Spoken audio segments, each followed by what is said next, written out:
Rasulullah baru pulang nih membawa kemenangan. Ketika itu aktor utama di antaranya siapa? Sayyidina Ali bin Abi Thalib. Beliau bunuh seorang laki-laki bernama Marhab. Ini Marhab ini kalau kata orang Yahudi kalau Marhab ada di satu peperangan pasti menang. Dan Marhab ini sudah diberitahu oleh orang-orang pintar dia nggak bakalan terbunuh kecuali sama seseorang laki-laki yang bernama Haidar. Maka sebelum dia perang dia tanya, Masmuk, siapa nama kamu? Ismi Amr. Siap-siap mati kamu. Masmuk, siapa nama kamu? Hisham. Siap-siap mati kamu. Ketika Sayyidina Ali ditanya dulu, karena dia setiap sebelum perang pasti nanya, karena dia yakin sama ucapan orang-orang pintar sebelum lahirnya Nabi Muhammad SAW. Banyak ucapan-ucapan gitu yang bilang bahwa dia ini begitu, atau sebelum Rasulullah SAW diutus menjadi Nabi. Maka katanya, siapa nama kamu? Ketika Sayyidina Ali mengatakan, Ana Ali bin Abi Thalib. Maka siap-siap mati. Kata siapa? Kata Marhab.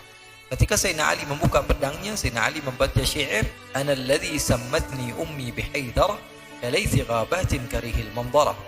Kata Sayyidina Ali bin Abi Thalib, Ana alladhi sammatni ummi bihaidar. Saya ini adalah seorang yang dilahirkan oleh ibuku dan dia menamakanku ketika lahir dengan nama Haidar. Ali al-Haidar, Ali Haidar. Kalaythi ghabatin, seperti singa yang di ghabah, di hutan. Karihil manzara, seram rupanya. Akhirnya dia katakan, laqad ana waqtul maut. Kata siapa? Kata Marhab, sekaranglah datangnya waktu kematian saya. Maka dibunuh Marhab oleh Sayyidina Ali bin Abi Thalib. Ketika itu Sayyidina Ali sempat terjatuh. Maka apa yang dilakukan oleh Sayyidina Ali? Sayyidina Ali mengambil tamengnya belah. Karena apa? Pedang Marhab yang begitu tajam. Maka apa yang diambil oleh Sayyidina Ali? Benteng yang ada Khaybar itu diambil oleh Sayyidina Ali, sehingga dijadikan tameng oleh Sayyidina Ali. Sehingga setelah peperangan katanya diangkat oleh 8 sahabat nggak kuat. Sayyidina Ali tangan kiri. Ada yang mengatakan itu memang kekuatan Sayyidina Ali, ada yang mengatakan orang kalau sudah dalam keadaan begitu apa saja mampu. Apa saja kuat. Sayyidina Ali bin Abi Thalib kekuatannya luar biasa. Nah, ketika pulang ke kota Madinah, Rasulullah dapati Ja'far, Asma binti Umais, orang-orang dari Habasyah sudah nyampe. Sayyidina Rasulullah SAW katakan pada Sayyidina Ja'far apa? La adri bi ayyihima afrah, bi fathi Khaybar am bi qudumi Ja'far. Rasulullah SAW membuat senang Sayyidina Ja'far. Dia katakan apa?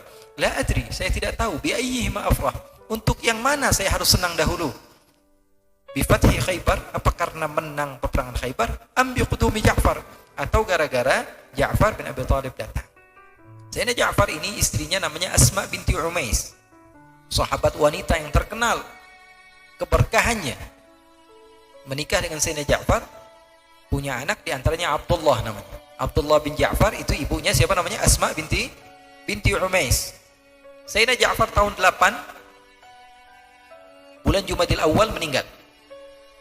Tahun 8 bulan Jumadil Awal peperangan Mu'tah, beliau meninggal. Setelah meninggal istrinya menjanda, tinggal seorang diri. Tapi beliau ini orang yang Asma binti Umais ini anak perempuan yang paling barokah. Nabi yang bilang ibunya ini ibu paling barokah. Kenapa kok ibunya bisa barokah? Karena ibunya nikah bukan sekali, dan anak-anaknya bukan orang biasa-biasa saja. Ini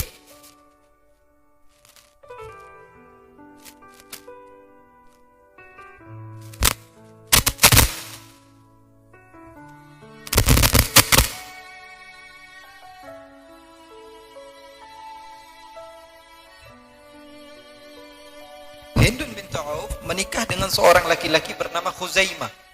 Siapa suaminya? Khuzaimah. Lahirlah anak putri perempuan, anaknya perempuan, namanya Zainab binti. Siapa Zainab binti Khuzaimah ini? Istri Rasul sallallahu alaihi wasallam. Berarti Hindun yang Rasulullah katakan banyak berkahnya ini apanya Nabi?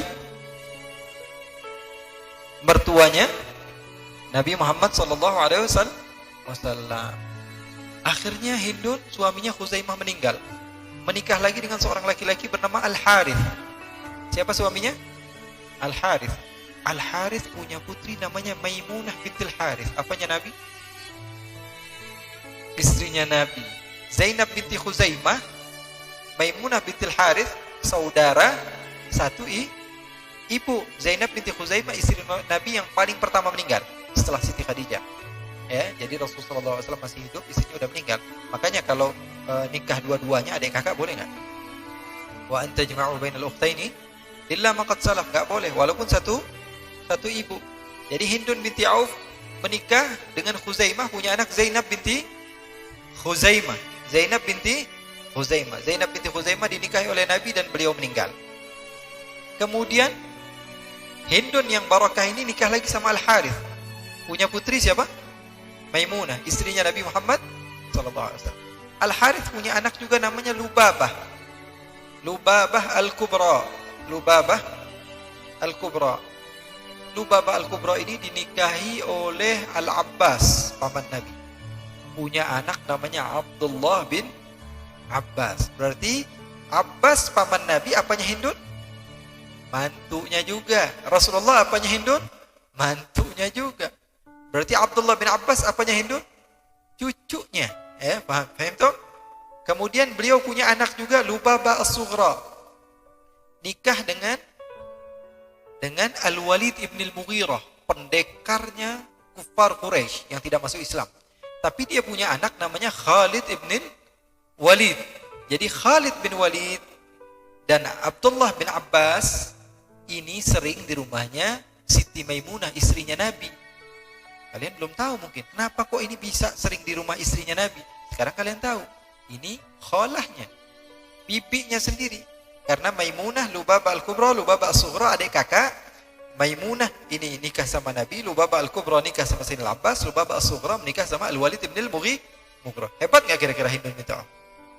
Meninggal lagi suaminya Al-Harith, nikah lagi sama seorang laki-laki namanya Umais. Siapa namanya? Umais. Punya anak dua. Anak pertama namanya Arwa. Arwa menikah dengan Sayyidina Hamzah. Sayyidina Hamzah mantunya Hindun binti Auf. Punya anak satu lagi yang terakhir yang paling kecil namanya Asma binti Umais. Beliau ini adalah siapa? Istrinya Sayyidina Ja'far yang punya anak setelah itu namanya Abdullah. Asma binti Umais ini ngikutin ibunya keberkahan. Asma binti Umais tahun 8 suaminya meninggal, menjanda. Anaknya ada kalau nggak salah 3. Abdullah, Aun sama siapa. Akhirnya meninggal Sayyidina Ja'far, apa yang berlaku? Sayyidina Abu Bakar datang. Setelah Ruman meninggal, ibunya Ruman, istrinya Sayyidina Abu Bakar, ibunya Siti Aisyah meninggal, mendatangi rumahnya Asma, meminta Asma untuk dijadikan istri. Akhirnya Asma binti Umais jadi istri Khalifah Sayyidina Abu Bakar As-Siddiq. Jadi istrinya siapa? Sayyidina Abu Bakar As-Siddiq. Berarti mantunya Hindun ini siapa? Abu Bakar As-Siddiq. Punya anak namanya Muhammad bin Abi Bakar. Itu seorang tabi'in yang terkenal. Mungkin sering kita dengar namanya Muhammad bin Abi Bakar. Ini bukan satu ayah satu ibu sama Siti Aisyah, tidak. Tapi beda ibu. Ibunya Muhammad siapa namanya? Asma binti Umais. Sayyidina Abu Bakar meninggal lagi. Hanya 2 tahun setengah Sayyidina Abu Bakar meninggal lagi. Akhirnya menjanda lagi Asma binti Umais. Sayyidina Ali datang meminta Asma binti Umais untuk dijadikan istrinya. Akhirnya lahirlah seorang anak bernama Yahya. Di antaranya anak Sayyidina Ali, Yahya itu dari siapa? Dari ibu yang bernama Asma binti Umais. Orang-orang terkadang bingung. Ada waqatul jamal, ada peperangan unta antara percekcokan antara Siti Aisyah dengan Sayyidina Ali. Ketika dicari-cari tahu, Sayyidina Aisyah dipimpin oleh Sayyidina Aisyah dan rombongan Sayyidina Ali dipimpin oleh Muhammad bin Abi Bakar. Kok bisa adik kakak bertentangan? Harusnya Muhammad ini bantuin kakaknya yang perempuan. Kok malah di rombongan Sayyidina Ali? Sekarang kita tahu, karena ibunya siapa? Asma binti Umais. Ketika cerai dengan ketika ditinggal mati oleh Sayyidina Abu Bakar, Muhammad yang masih bayi itu dididik sama siapa? Bapak barunya siapa? Sayyidina Ali bin Abi Thalib sama istrinya. Jadi sekarang masuk akal atau tidak? Muhammad bin Abu Bakar ketika itu fi safi Ali, ketika itu bersama Sayyidina Ali bin Abi Thalib. Ya, karena apa? Karena memang beliau anak tirinya Sayyidina Ali dan memang dari kecil di lingkungan Sayyidina Ali bin Abi Thalib bersama Sayyidina Hasan, Sayyidina Husain, Sayyidina putri Sayyidina Ali bin Abi Thalib, karena beliau satu bapak satu ibu dengan Sayyidina Ali dengan putra-putra Sayyidina Ali dari ibunya yang bernama Asma bintu Umais. Kenapa kita berbicara ke tempat yang sangat jauh itu? Karena kita mau menceritakan tentang sahabat Nabi yang bernama Anas bin Malik radhiyallahu taala anhu. Namun waktunya sudah begitu malam. Insyaallah nanti hadisnya kita akan bahas di perjumpaan yang akan datang. Wallahu